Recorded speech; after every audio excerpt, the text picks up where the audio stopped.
नमस्कार दोस्तों, आपका बहुत बहुत स्वागत है आज के सेशन में, आज के सत्र में। दोस्तों, जैसा कि आप लोगों को पता है कि पिछले दिनों हम लोगों ने भिन्न की अवधारणा से इस चैप्टर की शुरुआत किया और धीरे धीरे करके भिन्नों के जोड़ घटाना गुणा भाग, हालांकि बहुत ही सामान्य सी संक्रियाएं हैं जोड़ घटाना गुणा भाग, लेकिन उस पर भी फोकस करते हुए हम लोगों ने 3 से 4 लेक्चर दिए इस पर। फिर भिन्नों की अवधारणा पर एक लेक्चर बना। इस तरह से दोस्तों कुल 5 लेक्चर हो चुके हैं भिन्न पर। आज 6ठा लेक्चर है। और दोस्तों आज के लेक्चर में हम लोग भिन्नों की तुलना करना सीखेंगे। भिन्नों की तुलना मतलब कुछ भिन्न दिए गए होंगे, उसमें से कौन सी भिन्न छोटी है, कौन सी बड़ी है, उनको कैसे आरोही क्रम में या अवरोही क्रम में लगाएं। एग्जामिनेशन पॉइंट ऑफ व्यू से दोस्तों बहुत ही इम्पोर्टेंट क्लास रहेगा आज का। तो आशा है अन्य क्लासेस की तरह से, अन्य सत्र की तरह से इस सत्र को भी आपका प्यार मिलेगा, आपका सहयोग मिलेगा। आइए देखते हैं क्या है आज की क्लास में। दोस्तों, जैसा कि आपको पता है आज का टॉपिक है भिन्नों की तुलना करना। भिन्नों की तुलना में हम लोग सीखेंगे दिए गए भिन्नों को कैसे हम आरोही क्रम में या अवरोही क्रम में बदलें, उसमें से सबसे छोटी भिन्न सबसे बड़ी भिन्न कैसे ज्ञात करें। तो आइए सीधे आते हैं टॉपिक पर। सबसे पहले देखिए, भिन्नों की तुलना करने की विधियां बहुत सारी हैं, लेकिन उनमें से सेलेक्टेड 4 विधियां मैं आपके लिए लेकर आया हूं। और 4 विधियों में भी आप बेस्ट मेथड अपने लिए चुन सकते हैं जो आपके लिए ज़्यादा सूटेबल होगा। तो आइए देखते हैं। पहली विधि है भाग विधि, यानी डिवीजन मेथड।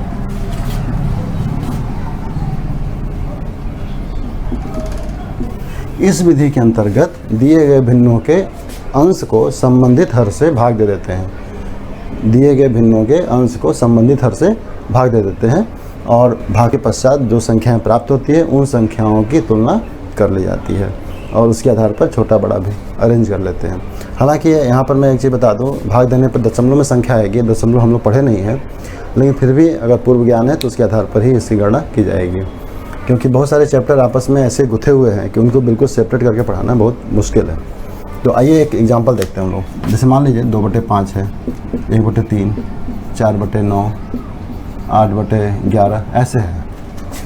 हमको अरेंज करना है कौन सी छोटी कौन सी बड़ी है क्या है। तो सबसे पहले क्या करेंगे, दिए गए भिन्नों के अंश को हर से भाग देंगे। तो दशमलव के 1 अंक तक ले जाएंगे। दशमलव के 1 अंक तक ले जाएंगे। अगर 1 अंक ले जाने पर बराबर हो जाता है तब दूसरे अंक तक जाएंगे। देखिए, और यहीं पर फास्ट करना है। दशमलव और ये 0 बढ़ा 5 20, दशमलव 0 बढ़ाएंगे 3 त्रिका 9, दशमलव फिर 0 बढ़ाएंगे यहाँ पर 9 चौक 36, फिर दशमलव 0 बढ़ाएंगे और 11 सतह 77। दोस्तों आप देख रहे होंगे कि यहाँ पर और यहाँ पर इक्वल आ गया है। इक्वल अगर आ जाता है तो फिर दशमलव के अगले अंक तक जाएंगे। तो अगले अंक तक जाते हैं 5 चौक 20, यहाँ तो ख़त्म हो गया था। अगला अंक अगर लिखना चाहें तो 0 लिखें और यहाँ पर 5 चौक 9 चौक 36, 40, 1 और 4 यहाँ आएगा। तो इस प्रकार से इनके हम दशमलव निरूपण कर लिए। अब इसके आधार पर हम छोटा बड़ा भिन्न निकाल सकते हैं। अगर हमें आरोही क्रम में बदलना है इनको, आरोही क्रम यानी असेंडिंग ऑर्डर,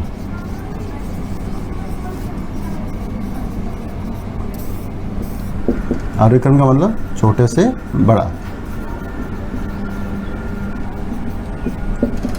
बदलना है। तो सबसे छोटी भिन्न कौन सी है जिसका दशमलव मान सबसे छोटा। तो दोस्तों यहाँ पर हम छोटा बड़ा भिन्न निकाल लेते हैं। जैसे सबसे छोटी भिन्न कौन सी है, ये वाली पहले नंबर पे ये 1/3 आएगा। फिर 1/3 के बाद इसमें देखिए 0.4, 0.3 के बाद 0.40, ये सेकंड नंबर पर 2/5, फिर उसके बाद 4/9 और फिर 8/11। सबसे बड़ी भिन्न 8/11 है। 1/3 सबसे पहले है, सबसे छोटी भिन्न है ये। फिर उसके बाद की भिन्न है 2/5, फिर उससे बड़ी भिन्न है 4/9 और सबसे बड़ी भिन्न 8/11। तो दोस्तों ये हमारा आंसर हो गया। यहाँ पर आइए अब आते हैं हम लोग सेकंड मेथड पर। दोस्तों चारों विधियाँ सीख लेते हैं, फिर उसके बाद टाइम मिलेगा तो और प्रैक्टिस किया जाएगा। सेकंड मेथड है समहर विधि, यानी same denominator method. Same denominator method यानी कि डिनोमिनेटर सेम करना है। दोस्तों ये बात आपको पहले से भी पता है कि डिनोमिनेटर सेम कैसे होता है। अभी पिछले दिनों भिन्न में भी सीख रहे थे, उसमें डिनोमिनेटर बराबर करने की बारी आई थी, तो उसमें हम लोगों ने क्या किया था, समान संख्या से अंश और हर में गुणा करके और हर बराबर करने की कोशिश की थी। वही काम यहाँ करना है, यानी हर को बराबर करना है। सम हर मैंने हर को समान करना है। जैसे मान लीजिए एक क्वेश्चन है 1/5 2/9 7/15 3/10 इस तरह से है। अब दोस्तों यहाँ करना क्या है, देखिए यहाँ पर हमें दी गई संख्याओं के हरों को बराबर करना है, और हर बराबर करने के लिए बेस्ट मेथड है एलसीएम विधि। हम लोग पहले भी जिक्र कर चुके हैं इस बात का। तो सबसे पहले लघुत्तम निकाल, 5, 9, 15 और 10 का एलसीएम। तो यहाँ पर 5 तो हट जाएगा क्योंकि 15 काट रहा है। फिर यहाँ पर हम लोग 5 से काटते हैं, 9 और 5 3 15 और 5 2 10। फिर 3 से काट देते हैं, 3 3 9, 3 और ये आ गया। तो 3 3 9 5 2 10, यानी कि हमारा एलसीएम हो गया 90। यानी कि सबके हरों को 90 बनाना है। तो उचित संख्या से गुणा भाग कर सकते हैं, या फिर इकट्ठा ही 90 लिख लिया जाए, तब भी हमारा काम बन जाएगा। 5 से इसमें भाग देंगे, 18 × 5 = 90, 18 × 1 = 18, 9 धाम 90 20 हो गया, 15 × 6 = 90, 6 7 = 42 और 10 9 90, 9 3 27। ये हो गया दोस्तों। अब क्या करेंगे, दिए गए अंश में, दिए गए अंशों में जो छोटा है बड़ा है, उसके आधार पर छोटे बड़े भिन्न का हम लोग कैलकुलेशन कर लेंगे, यानी तुलना कर लेंगे। अगर इसको फिर हमें आरोही क्रम में ही लगाना हो, यानी ये भी आरोही वाला ही हो, तो आरोही क्रम में लगाना हो तो क्या करें, सबसे छोटी भिन्न सबसे पहले। सब छोटी भिन्न कौन सी है इसमें, देखिए ये सब छोटी भिन्न लग रही है। इसके बाद सेकंड नंबर पर ये है, 18 बाद 20, 20 के बाद 27 और इसके बाद ये है, यानी 18 का मतलब 1/5। इसके बाद कौन सा आएगा, 3 2/9। इसके बाद कौन सा आएगा, 3/10 और फिर 42 यानी 7/15। ये दोस्तों हमारा आरोही क्रम में हो गया। तो ये भी एक मेथड है। इस मेथड के आधार पर भी हम छोटे बड़े भिन्न की तुलना या गणना कर सकते हैं। यहाँ पर ये बताना अनिवार्य है कि ये विधि हम तब लगाएंगे जब हर का एलसीएम लेना आसान हो। एलसीएम लेना आसान होगा तभी लगाना चाहिए। अगर आसान नहीं है एलसीएम लेना तो लगाना यहाँ पर उचित नहीं होगा। हम अगर भाग विधि इसमें लगाते हैं तो देखिए किस तरह लगती है। दोनों विधियों की तुलना आप कर सकते हैं। फास्ट मेथड कौन सा है, सीधे सीधे भाग देते हैं। 5 2 10, 9 2 18, 15 4 60, 10 3 30, ये हो गया। फिर यहाँ पर अगले अंक तले आइए, यहाँ तो 0 हो जाएगा और यहाँ 9 2 18 2, 9 2 18, ये हो गया। तो यानी हमने क्या किया, अंश को हर से भाग दिया, एक एक अंक तक ले गए। एक अंक अगर पहला अंक मैच कर गया तो फिर दूसरे अंक तक ले गए, फिर उसके आधार पर हमने गणना करना शुरू कर दिया। अब देखिए यहाँ पर आप खुद यहाँ पर डिसाइड करिए कौन सी विधि आपकी फास्ट मेथड है। देखिए यहाँ पर ये वाला पहले है, फिर 20 के बाद 22 ये है, फिर इसके बाद यहाँ पे आ जाएंगे और फिर ये। तो आंसर हमारा वही है, आंसर वही है, लेकिन ये वाली विधि दशमलव मेथड यहाँ पर फास्ट मेथड निकल गया। तब फास्ट निकला जब हर बहुत ही टेढ़ा मेढ़ा नहीं है, वो उठपटांग नहीं है। नहीं तो कई बार तो ऐसा होता है कि हर ऐसा आ जाता है कि हमारा एलसीएम लेना ही बड़ा मुश्किल हो जाता है, फिर उसके वहाँ पर तो फिर भाग विधि हमारा अनिवार्य हो जाता है। तो ये 2 मेथड हो गया दोस्तों। आइए अगले मेथड पे आते हैं दोस्तों। अगली विधि है अंतर विधि। अंतर विधि यानी कि डिफरेंस मेथड, डिफरेंस मेथड, अंतर विधि। अब देखिए बहुतों के लिए ये विधि नई मिलेगी, जैसे लगेगा कि नया विधि है कुछ। अंतर विधि के बारे में बता दूं मैं, यहाँ पर अंतर विधि समभिन्न यानी उचित भिन्न और अनुचित भिन्न दोनों के लिए अलग अलग है।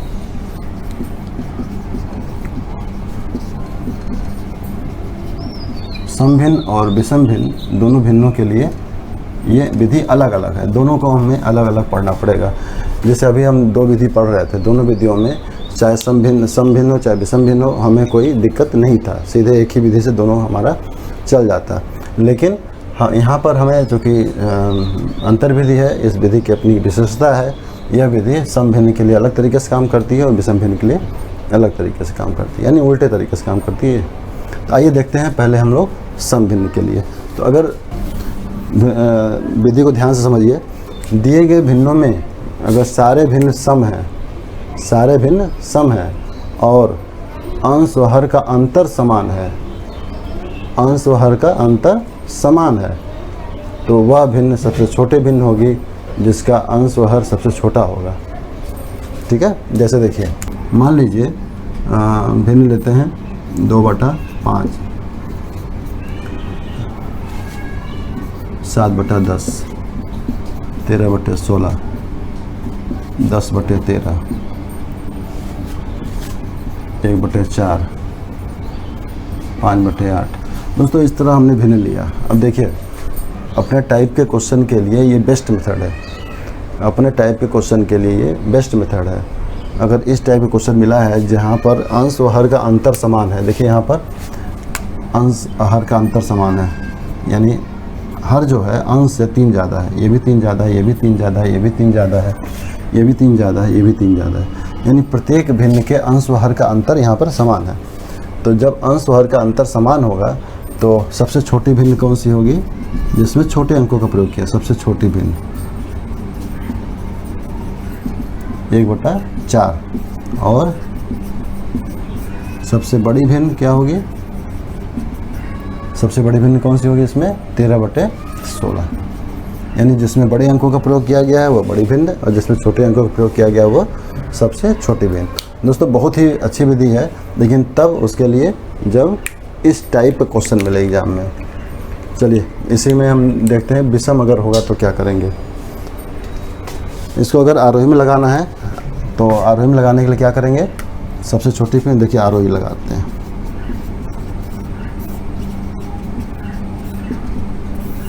आरोही क्रम में लगाना है तो सबसे छोटी भिन्न कौन सी हो जाएगी,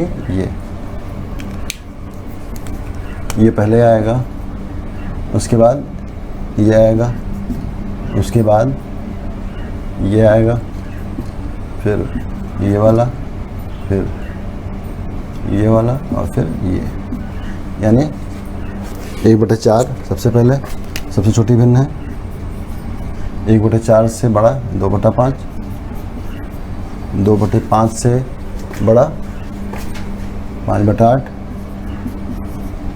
5/8 से बड़ी भिन्न 7/10, 7/10 के बाद 10/13 और फिर 13/16, 1/4, फिर 2/5, फिर 5/8, फिर 7/10, फिर 10/13, फिर 13/16। ये हो गया उनका अरेंजमेंट। तो अपने टाइप के क्वेश्चन के लिए ये बेस्ट मेथड है, यानी भाग विधि से भी फास्ट मेथड है, लेकिन अपने टाइप क्वेश्चन के लिए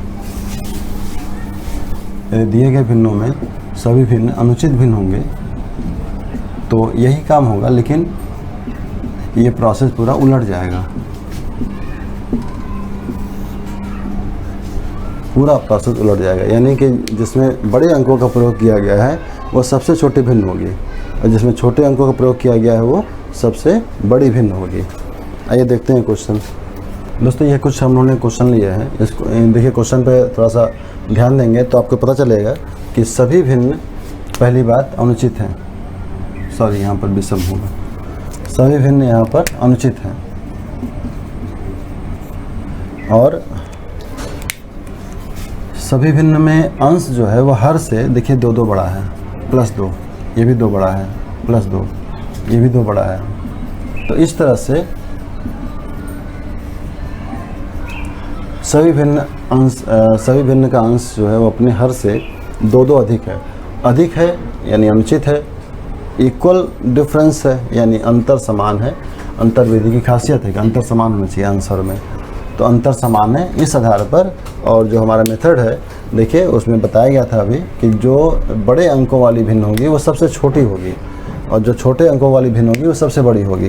तो सबसे बड़ी भिन्न या सबसे छोटी भिन्न पहले निकालते हैं। सबसे छोटी भिन्न कौन सी होगी यहाँ पर, ये सबसे छोटी भिन्न है 29/27। इससे बड़ी भिन्न ये है, इससे बड़ी भिन्न है ये,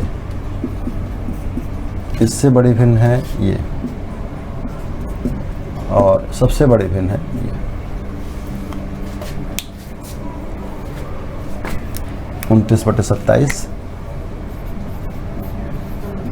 फिर 23/21, फिर उसके बाद 15/13, फिर उसके बाद 11/9 और फिर सबसे बड़ी भिन्न है 7/5। तो दोस्तों ये हमारा एक मेथड ये भी हो गया। बहुत अच्छी विधि है, लेकिन अपने टाइप के क्वेश्चन के लिए ही है। क्वेश्चन अगर चेंज हो गया, यानी कि कहीं पे अंतर अगर चेंज हो गया, तो वहाँ पर ये काम नहीं करेगा। तो ये रहा एक विधि। दोस्तों हम लोग अपने नेक्स्ट मेथड पे आते हैं, नेक्स्ट और लास्ट मेथड पर आते हैं, वो है वज्र गुणा विधि।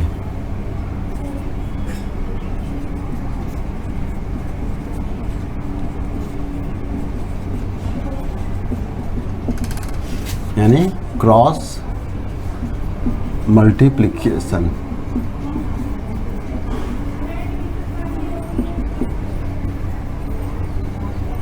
क्रॉस मल्टीप्लिकेशन मेथड यानी वज्र गुणा विधि। इस विधि में करते क्या है, दिए गए भिन्नों में से दो भिन्न छांटते हैं और उनके अंश व हर का तिर्यक गुणा करते हैं। पहले एक चीज़ समझते हैं दोस्तों, जूनियर क्लासेस में, छोटे बच्चों क्लासेस में इस तरह क्वेश्चन हमको मिलते हैं 2/5, 3/4, 1/7, 2 या 9/8 हो गया।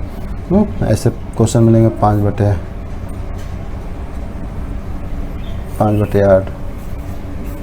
3/11, ऐसे क्वेश्चन मिलता है। और बीच में ऐसे ब्लॉक बना रहेगा,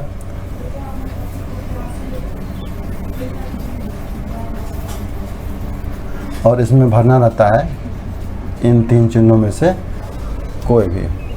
तो ऐसे में करते क्या है कि हमें इनका हर है वो समान कर लेना चाहिए। एक विधि ये हो गई, या भाग देकर दशमलव में बदलना चाहिए, दूसरी विधि हो गई। यहाँ पर cross multiplication method best method है। जैसे क्या करेंगे, यहाँ पर तिर्यक गुणा करेंगे, यानी 4 का 2 से गुणा करेंगे 8 होगा, 5 का 3 से गुणा करेंगे 15 होगा, और 15 और 8 में 15 ज़्यादा है, इसलिए ये ऐसे लगेगा। फिर यहाँ पर 8 एकम 8 हो गया, 9 से 63 हो गया, यहाँ 63 ज़्यादा है तो ये फिर ऐसे हो गया। यहाँ पर 11×5 = 55 और 8×3 = 24, यहाँ पर 55 ज़्यादा है तो ऐसे हो गया। तो दोस्तों ये मेथड जो है, वज्र गुणा विधि जो है, बेस्ट मेथड है। लेकिन कब, जब दो भिन्नों की तुलना करनी हो, दो भिन्नों की तुलना करनी हो तो वहाँ के लिए ये बेस्ट मेथड है। हम लोगों ने 4 विधियाँ सीखी हैं और चारों विधियाँ अपने अपने टाइप के क्वेश्चन के लिए बेस्ट है। यानी चारों विधियों में कोई विधि है जो उस टाइप का क्वेश्चन मिल गया तो वो बेस्ट रहेगी उस विधि के लिए। यानी सीखना हमें चारों चाहिए। एग्जामिनेशन में जैसा क्वेश्चन मिला उसके अकॉर्डिंग विधि तुरंत स्विच करके तुरंत पहुंच जाएंगे वहाँ तक। इस विधि में अगर ऐसा क्वेश्चन मिल जाता है, सपोज देखिए, मान लीजिए 5/9, 3/4, 1/8, 2/11, 7/12, ऐसे क्वेश्चन मिल गया। और इसमें पता लगाना है कि सबसे बड़ी भिन्न कौन सी है।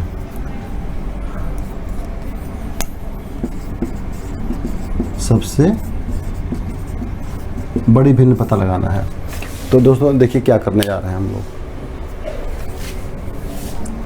आप यहाँ शुरू करिए, 2 भिन्न लीजिए, तिर्यक गुणा करिए।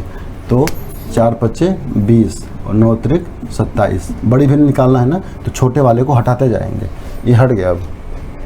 अब क्या करेंगे, इन दोनों का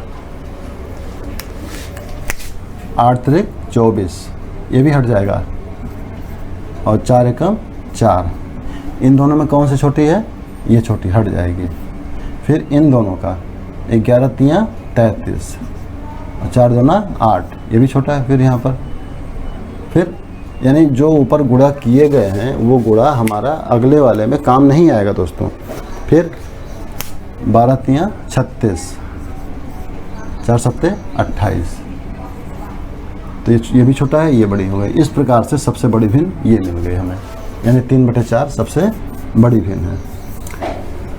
एक बार और देख लीजिए, मान लीजिए 2/5, 1/9, 3/4, 5/7, 2/3, ऐसे करके क्वेश्चन है, इसे बताना है कि सबसे बड़ी भिन्न कौन सी है। तो सबसे पहले क्या करेंगे, 2 भिन्न लेंगे, कोई भी 2 ले सकते हैं, हम शुरुआत के 2 लेते हैं और उनका तेरिया गुणा करेंगे। 9 दूना 18, 5 एकम 5, छोटा ही हटा दिए। फिर 4 दूना 8, ये भी हट जाएगा। 4 दूना 8, 5 तियाँ 15, ये बड़ा हो गया, ये हट गया। फिर इसको भी हटा देंगे। 7 त्रिक 21, 4 पच्चे 20, फिर हट जाएगा। और 3 त्रिका 9,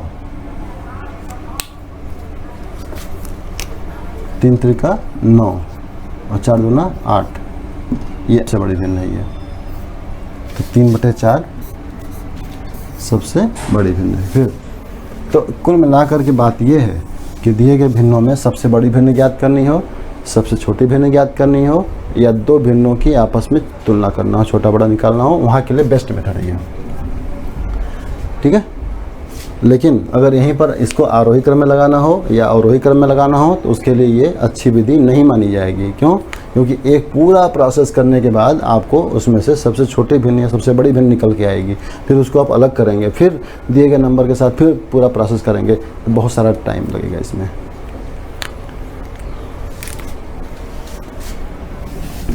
दोस्तों, ये हो गई 4 विधियाँ और मुझे आशा है कि इन 4 विधियों को आप अच्छी तरह समझ चुके होंगे और दिए गए क्वेश्चन के अकॉर्डिंग, दिए गए प्रश्न के अनुसार 4 विधियों में से उचित चुनाव करके आप प्रश्न पर अप्लाई करेंगे।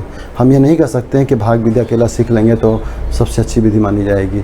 हाँ, भाग विधि अगर आप कुछ नहीं समझ में आता है कौन सी विधि सीखें, कौन सी कन्फ्यूज़ हैं, तो आप भाग विधि सीखिए। कन्फ्यूज़ हैं तो आप 4 विधियों में अगर कन्फ्यूज़ हो गए क्या सीखें, तो फिर भाग विधि सीखिए। अगर कंफ्यूज नहीं है, 4 विधियाँ आप समझ चुके हैं, तो 4 विधियों को सीखिए। क्यों? अंतर विधि सोचिए आप कितना अच्छा है। अगर अपने टाइप का क्वेश्चन है, अंतर समान है, तो आप देखते भर में ही बता दे रहे हैं कौन सी बड़ी है कौन सी छोटी है। कुछ मतलब एक लाइन भी आगे नहीं बढ़ना है। क्वेश्चन पेपर है, उस पर आपने देख लिया, उसी में से डायरेक्ट क्वेश्चन पेपर से सीधे आंसर निकाल देंगे, एक स्टेप भी नहीं लगाना पड़ेगा। तो अंतर विधि की ये खासियत हो गई। फिर समहर विधि की अपनी खासियत है और बसगुणा विधि की आपने देख ही लिया। इस तरह से सभी विधियों की अपनी अपनी विशेषताएँ हैं और इन विशेषताओं के अनुसार आप दिए गए क्वेश्चन में उनका प्रयोग करेंगे। तो दोस्तों, आज का ये लेक्चर हम यहीं पर समाप्त करते हैं। आशा है आपको अच्छा लगा होगा और हमेशा की तरह इसी तरह से अपना प्यार और अपना सहयोग बनाए रखिए चैनल को। तब तक के लिए नमस्कार।